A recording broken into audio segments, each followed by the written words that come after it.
I never thought I'd find myself in Japan, let alone hiding in a Buddhist temple from the vultures with cameras. But here I am, Jamie Sullivan, running away from my life in Charlotte and the mess I'd made of it. The divorce papers weren't even dry yet, and already the tabloids were having a field day with their sources close to the actress, claiming everything from drug abuse to secret affairs. The autumn air in Kyoto hits different, crisp and clean, nothing like the suffocating spotlight back home. I ditched my signature brunette locks for a temporary blonde disguise, though my green eyes still gave me away to anyone who looked too closely. My agent thinks I'm having a breakdown. Maybe I am. Sumimasen, I attempt awkwardly, trying to ask for directions to the temple entrance. The elderly Japanese woman just smiles politely and bows, leaving me standing there like an idiot with my designer suitcase and terrible pronunciation. That's when I hear it. English words floating through the air like a lifeline. Are you looking for Ryoanji Temple? I turn to find a striking Asian American woman with flowing black hair and kind brown eyes. There's something familiar about her, but I can't place it. She's holding a professional camera, and for a moment, my heart stops, not another photographer. I'm Nina, she says, seemingly reading my panic. I'm here for the meditation retreat. Not press, I promise. She raises her hands in surrender, and something in her gentle smile makes me believe her. I start, but she cuts me off with a knowing look. I know who you are. Don't worry, your secret's safe with me. She gestures toward the temple entrance. Come on, I'll show you where to register. The monks don't speak much English, and trust me, you'll want someone who can translate the meditation instructions. Unless you fancy sitting in lotus position for 6 hours straight. I find myself following her, drawn to her easy confidence and the way she carries herself, like someone who's completely comfortable in her own skin. Something I haven't felt in years. The temple grounds are breathtaking, ancient stones and carefully manicured gardens creating a perfect sanctuary from the chaos I'd left behind. Nina helps me navigate the registration process, translating the strict rules and daily schedule. No phones, no cameras except for approved times, no speaking during meditation hours. It sounds like heaven. Why are you really here? Nina asks later, as we're being shown to our rooms, coincidentally adjacent to each other. Most people don't randomly decide to do a Buddhist retreat in Kyoto. I pause, considering my words carefully. I'm trying to find something I lost, or maybe something I never had. She nods, understanding flickering in her eyes. Aren't we all? Then with a slight smirk. Though most of us don't have to dodge paparazzi to do it. As I settle into my sparse room that evening, listening to the distant sound of temple bells, I realize something. For the first time in months, I'm not thinking about the divorce, the tabloids, or my imploding career.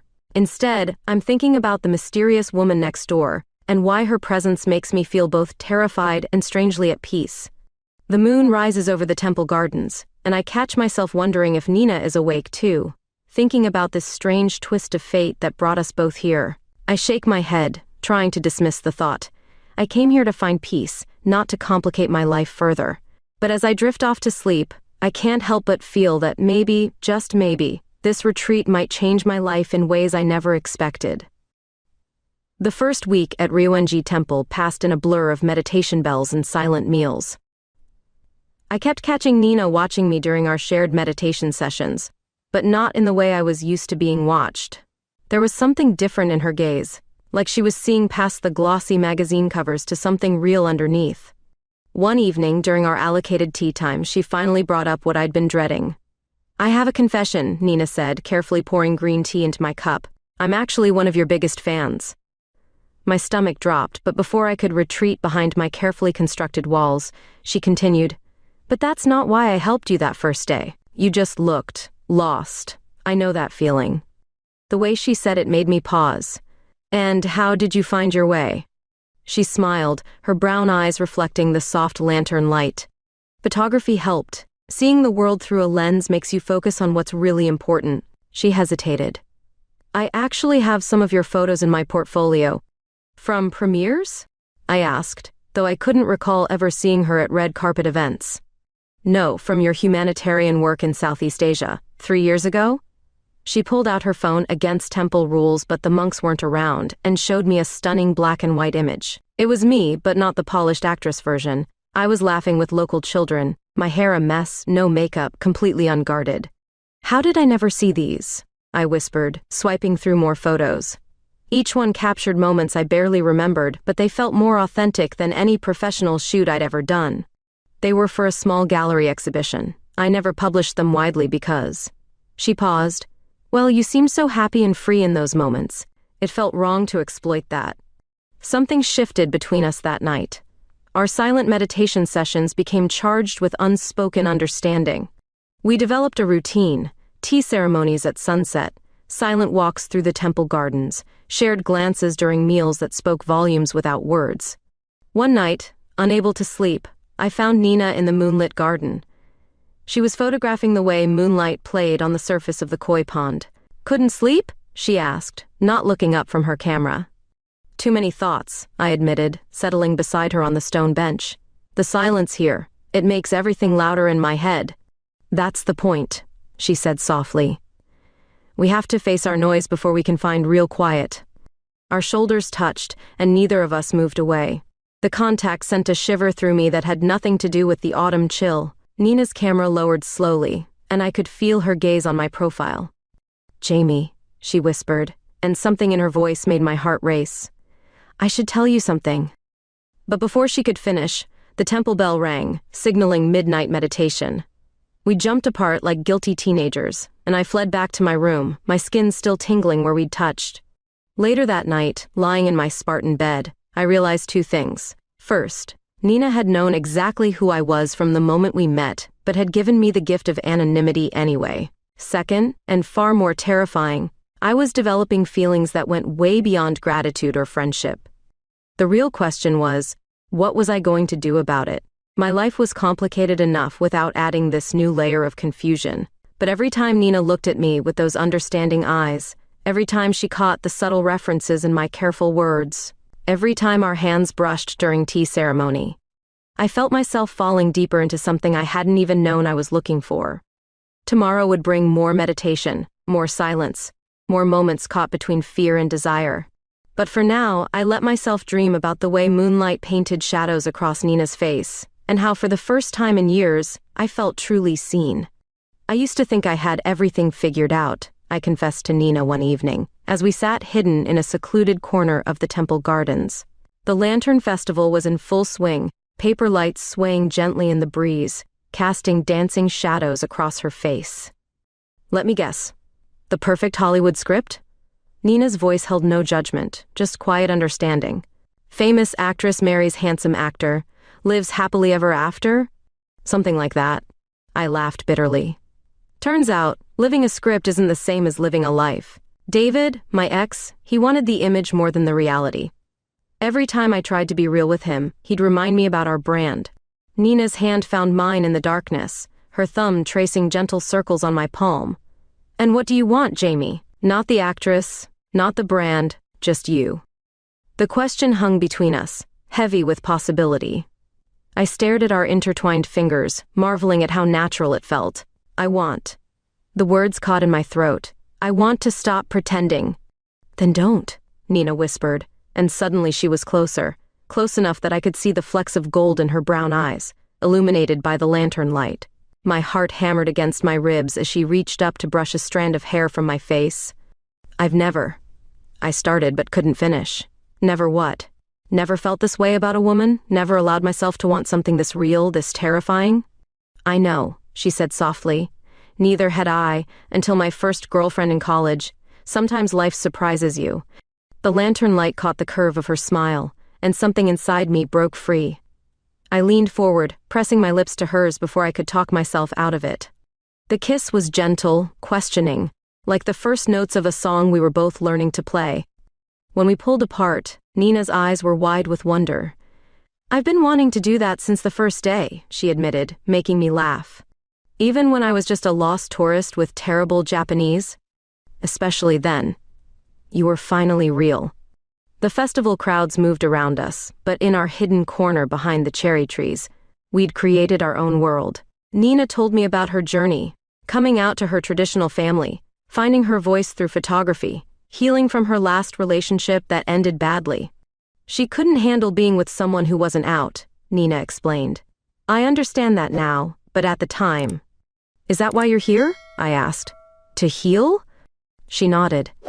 That, and to find beauty in stillness again. My work had started feeling empty, just chasing the next perfect shot.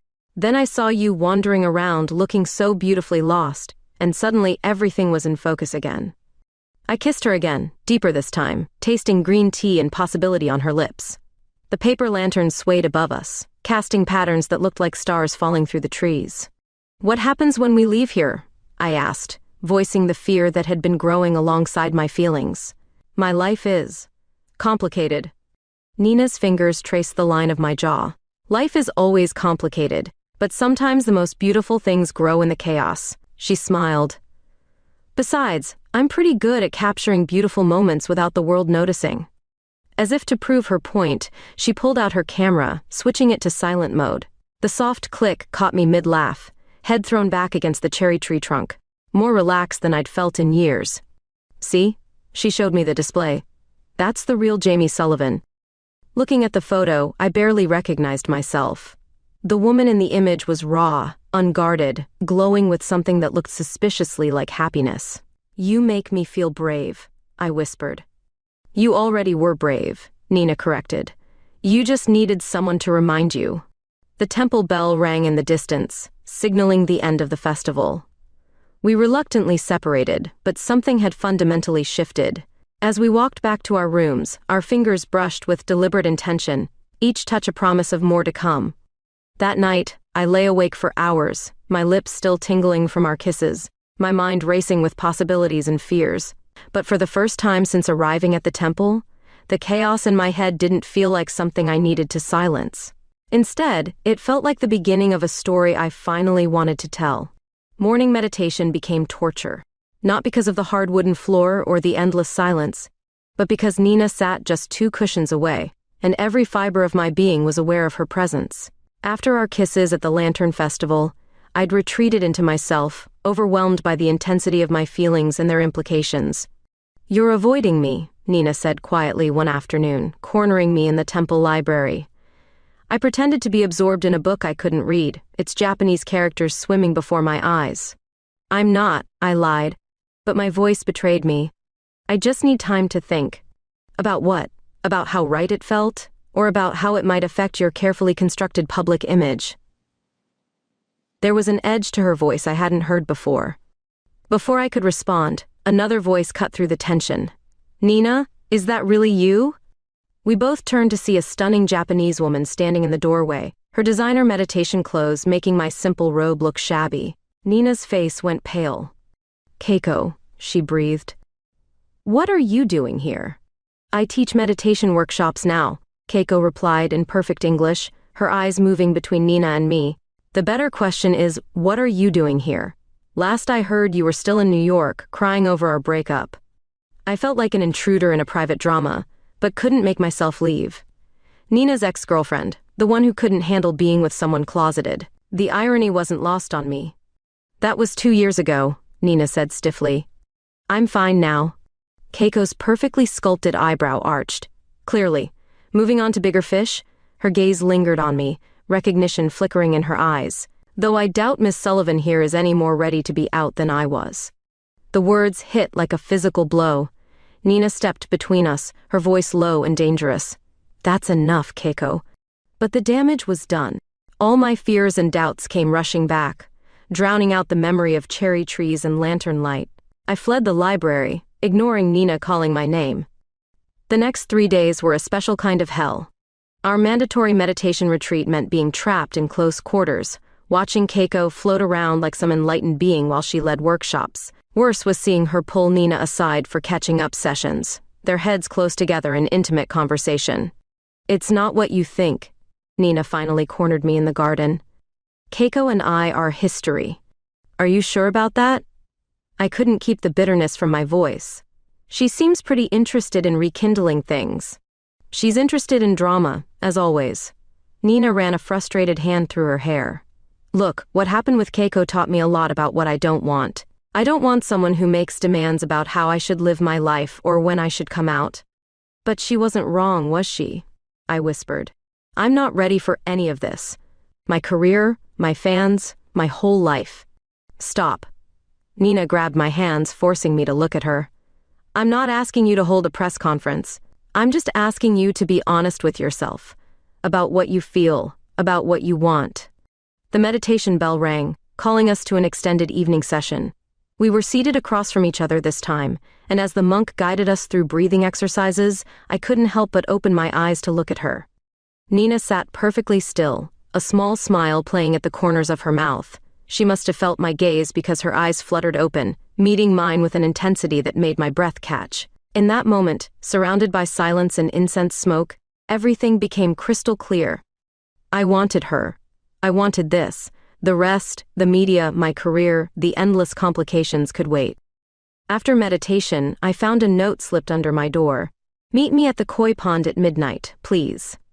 Standing there under the stars, watching Nina approach through the mist, I realized something. Sometimes the bravest thing you can do is admit when you're scared but show up anyway. I'm terrified, I confessed when she reached me, of feeling this way, of what it means, of losing everything I've built. Nina took my hand, interlacing our fingers. Being scared doesn't make you weak, it makes you human. We sat there in comfortable silence, watching the koi swim lazy circles in the moonlight, our fingers still intertwined. Sometimes the loudest truths are spoken in perfect quiet. The first photo appeared on TMZ at dawn, me entering the temple grounds, Nina close behind. By lunch, social media was ablaze with speculation about my mysterious Asian companion. By dinner, someone had identified Nina and dug up her entire photography portfolio, including those intimate shots from Southeast Asia. I'm so sorry, Nina said, showing me her phone where notifications were exploding. Someone must have recognized you at the festival. I was pacing our favorite spot in the garden, my temporary blonde hair coming loose from its messy bun. It's not your fault. I should have known better than to think I could hide forever. My agent's texts were becoming increasingly frantic. Damage control needed as soon as possible. Who is she? Please tell me you're not. I turned off my phone, unable to deal with the implied judgment in those unfinished sentences. Then Nina's gallery posted the entire collection of her photos of me. Not just the Southeast Asia series, but new ones from the temple, me in meditation, laughing during tea ceremony, walking in the gardens. They were stunning, intimate without being invasive, capturing moments of pure, unguarded joy. They're going viral, Nina said softly. People are calling them the real Jamie Sullivan series. I should have been angry about the invasion of privacy, but looking at the photos, all I felt was seen. Really seen, maybe for the first time in my career. When did you take these? Every day since you got here. She looked embarrassed. I couldn't help myself. You're most beautiful when you don't know anyone's watching. Thunder rumbled in the distance, matching the storm brewing in my chest. The first drops of rain began to fall as my phone lit up with a text from my publicist. Pictures surfacing of you and photographer in compromising positions. Needs statement now. Nina read the text over my shoulder and stepped back. I should go. Give you space to handle this? No. I grabbed her wrist, surprising us both with the force of my movement. I'm tired of running. I'm tired of hiding. The rain was falling harder now, soaking through our thin robes. Lightning flashed, illuminating Nina's face. Worried, hopeful, beautiful. I pulled her closer, not caring who might see. Jamie, she whispered, are you sure? Instead of answering, I kissed her. Rain poured down around us, thunder crashed overhead, and somewhere in the distance, cameras probably clicked, but I couldn't bring myself to care. Nina's hands tangled in my wet hair, pulling me closer as years of careful restraint crumbled. We stumbled back to my room, leaving a trail of wet footprints across ancient wooden floors. That night, in the midst of the storm, we created our own sanctuary of whispered confessions and gentle discoveries. Nina's camera lay forgotten in the corner as she mapped my body with artist's hands, teaching me a new language of touch and trust. Morning found us tangled in sheets. The storm passed, but its energy still crackling between us. My phone had exploded overnight with messages. My agent quit, 2 movie offers were withdrawn, and hashtag Jamie Sullivan girlfriend was trending worldwide. Any regrets? Nina asked, tracing patterns on my bare shoulder. I showed her my phone screen, a tweet I'd just posted. Love isn't a scandal. Thank you Ninakan photo for helping me see myself clearly. Your lens captured my truth. Her eyes widened. Jamie, you didn't have to. I wanted to. I kissed her softly. For the first time in my life, I'm choosing my own story. Within hours, the photos from Nina's gallery had been shared millions of times, accompanied by messages of support and love. Yes, there were haters and trolls, but they were drowned out by fans calling the images breathtaking and revolutionary. One particular photo went viral, the one from the Lantern Festival, me laughing against the cherry tree. "This is what authentic happiness looks like," read the most shared comment. Who are we to judge? As we lay there, listening to the temple bells ring for morning meditation, I realized something profound. Sometimes the biggest scandals aren't scandals at all. They're just moments of truth breaking through carefully constructed facades. "What happens now?" Nina asked, her head resting on my chest. "Now?" I smiled, running my fingers through her hair. "Now we write our own story. Miss Sullivan, your management team strongly advises against attending tonight's gallery opening." My new publicist's voice crackled through the phone. "The media circus will be unprecedented." I caught Nina's eye across our Charlotte apartment as she adjusted her camera equipment. 6 weeks had passed since the temple, since our story broke, since everything changed. "I'll be there," I said firmly, ending the call. The gallery was Nina's dream, a solo exhibition titled Sacred Silence, featuring her temple photographs alongside other intimate portraits of people finding themselves in quiet moments. My photos were just a small part of the collection, but they'd become the talk of the art world. "You don't have to do this," Nina said softly, watching me apply makeup in the bathroom mirror. "We could have a private viewing later." I turned to face her, taking in her elegant black dress and nervous energy. "This is your night. I'm not hiding anymore." The gallery was packed, a mix of art critics, celebrities, and media. Flashbulbs exploded as we walked in together, my hand firmly clasped in Nina's. The photos lined the walls, monks in meditation, local Japanese families at the temple, everyday people finding extraordinary moments of peace. And then there was our story, told through Nina's lens. "These are remarkable," a prominent art critic said, studying a black and white image of me during morning meditation. "The vulnerability, the transformation. You can see the moment she stops being an actress and becomes simply human." Nina squeezed my hand. "That's because she finally allowed herself to be seen." The centerpiece of the exhibition was a large photo taken the morning after the storm. I was wrapped in temple robes, face free of makeup, looking out over the koi pond. The sunrise painted everything in gold, and there was a peace in my expression I'd never seen before. "Is it true?" a young reporter asked, notebook in hand. "Did you really find love in a Buddhist temple?" I looked at Nina, who was chatting with gallery owners across the room. "I found myself," I answered. "Love was an unexpected bonus." The crowd grew throughout the evening. I overheard snippets of conversation: bold career move, publicity stunt, career suicide. But for every cynical comment, there were dozens of genuine reactions to the art, to the story it told. A young woman approached me, tears in her eyes. "Thank you," she whispered. "Your courage helped me come out to my parents." By midnight, most of the guests had left, and Nina was doing final interviews with art magazines. I wandered the gallery alone, reliving our journey through her photographs. The last image in the series was new, one I hadn't seen before. It showed us in the temple garden, foreheads touching, completely lost in each other. The caption read simply, "Love in Sacred Spaces." "That's my favorite," Nina said, appearing beside me. "Because it's the moment you stopped being afraid." I turned to her, aware of the remaining photographers watching us. "I'm still afraid sometimes," I admitted, "but being afraid with you feels braver than being safe without you." She smiled, that same gentle smile that had first drawn me in at the temple entrance. "Ready to really shock them?" Before I could ask what she meant, Nina dropped to one knee, pulling out a small box. The remaining crowd gasped collectively. My heart stopped. "Jamie Sullivan," she said, her voice steady despite the tears in her eyes, "you took a chance on love in a temple halfway around the world. Will you take another chance and marry me?" The ring was simple, a band of rose gold with a small diamond. Nothing flashy or Hollywood, just pure and true, like us. "Yes," I whispered. Then louder for everyone to hear, "Yes." The remaining photographers went crazy, but I barely noticed.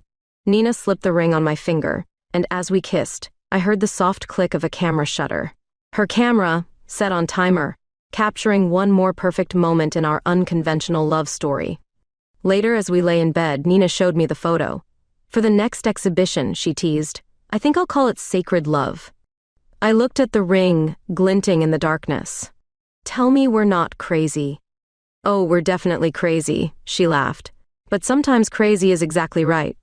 The script landed on our kitchen table with a dull thud. Leading role in a major studio film, my agent had said. A career comeback. Then came the catch. They just need you to keep your personal life private during filming. Nina looked up from her laptop where she'd been editing photos for her next exhibition. They want you back in the closet. Just temporarily, I mimicked my agent's placating tone. For marketing purposes. The offer was tempting, a complex character, Oscar-worthy material, 8-figure salary, everything I'd worked for my entire career. But as I watched Nina working, completely absorbed in her art, I realized something. Success meant nothing if I couldn't share it with her. I called my agent back. Tell them no. Jamie, be reasonable, he pleaded. This could resurrect your career. My career isn't dead, I replied. It's just changing direction. And it was true. While major studios were hesitant to touch the controversial actress, independent filmmakers were reaching out. LGBT production companies wanted me for leading roles.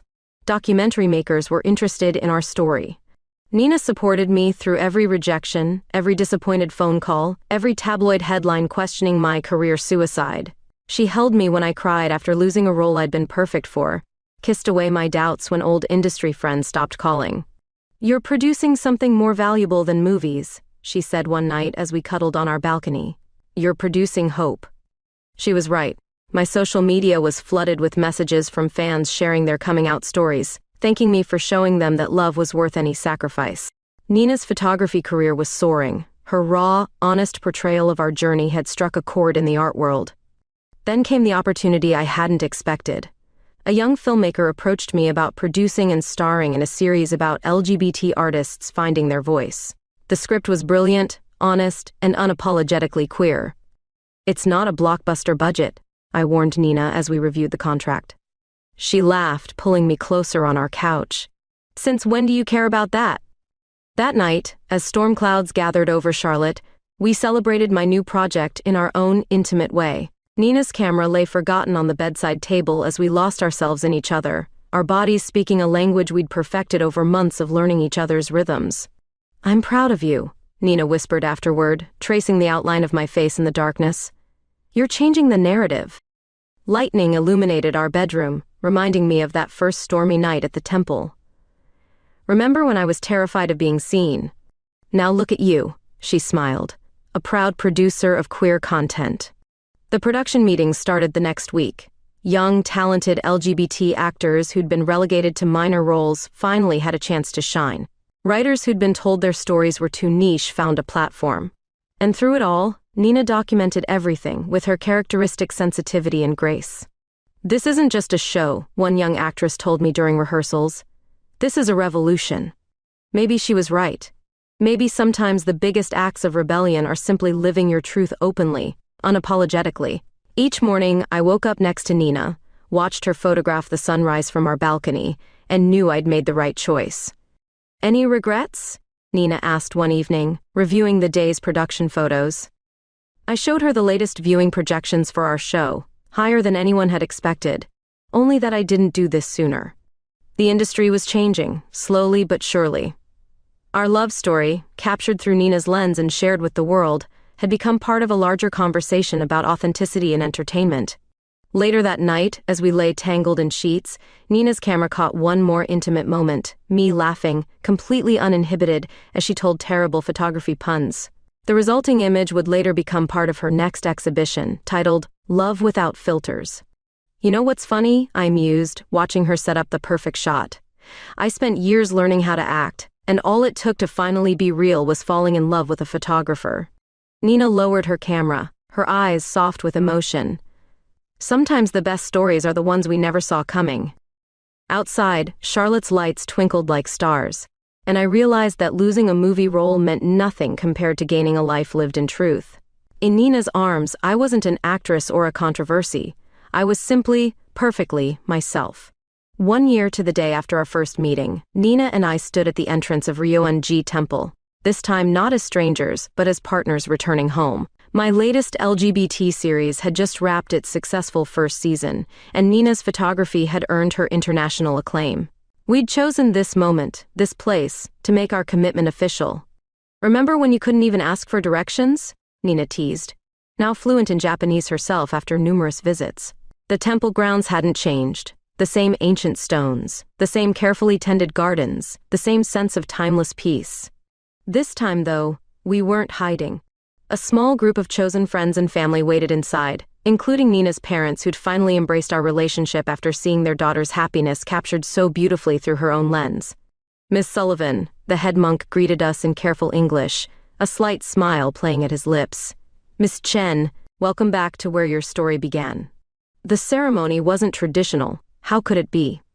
We'd created something entirely our own, blending Buddhist principles with our personal journey. Nina wore a modern take on a traditional kimono, while I chose a simple white dress that would have made my former stylists cringe.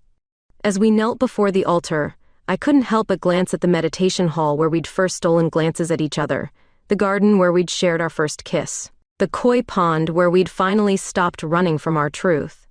In Buddhist teaching, the monk began, "Love is not possession but liberation. It is finding yourself in the act of letting go."